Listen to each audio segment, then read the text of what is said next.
भाजपचे मुंबई अध्यक्ष अमित साटम यांनी राज्यातील 5 लोकसभा मतदारसंघांमध्ये झालेल्या मतदानावरून महाविकास आघाडी आणि मनसेला सवाल केले। मतचोरी आहे की वोट जिहाद, दुबार मुस्लिम मतदारांची आकडेवारी मांडत अमित साटम यांनी हा सवाल केलाय।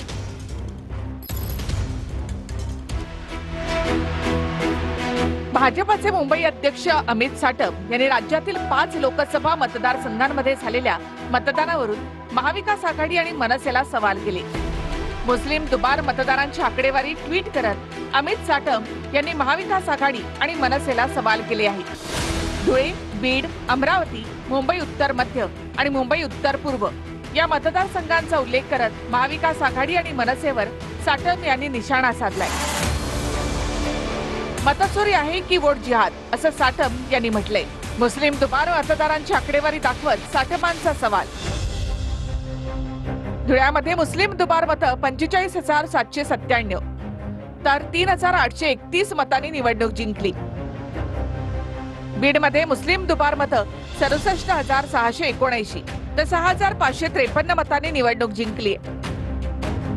अमरावतीमध्ये मुस्लिम दुबार मतं 28,245 19,731 मतांनी निवडणूक जिंकली आहे। मुंबई उत्तर मध्यमध्ये मुस्लिम दुबार मतं 59,805 तर 16,514 मतांनी निवडणूक जिंकली। मुंबई उत्तर पूर्व मध्ये मुस्लिम दुबार मतं 38,744 तर 29,861 मतांनी निवडणूक जिंकली आहे। वोट जिहादमुळे महाविकास आघाडी निवडून आली आणि अशाच प्रकारचा वोट जिहाद उद्धव ठाकरेंना करून एका खानाला मुंबईवरती लादायचं आहे, परंतु मुंबईकर कदापि खानाला महापौर होऊ देणार नाही।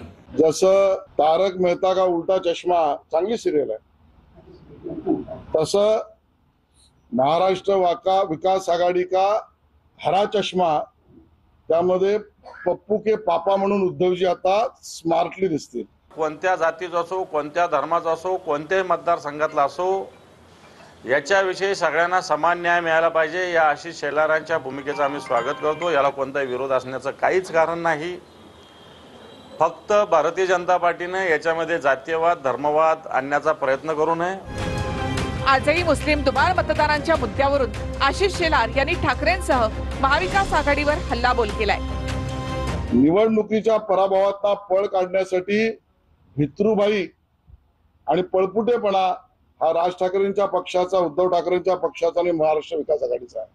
इथं कुठल्या धर्माचा विषय येत आहे, हिंदू मुसलमान, कुठली जात, कुठली पोटजात, तो विषय येत नाही। याद्या शुद्ध करायच्या म्हणजे सगळ्या, त्याच्यात कुठले मतदार असतील ते डुप्लिकेशन त्याचं असेल तर ते सगळं साफ करून घ्यायचं। दरम्यान मुस्लिम दुबार मतदार याद्यांवरून शरद पवारांनी सामाजिक ऐक्य टिकवणं सर्वांची जबाबदारी असल्याचं वक्तव्य केलं आहे।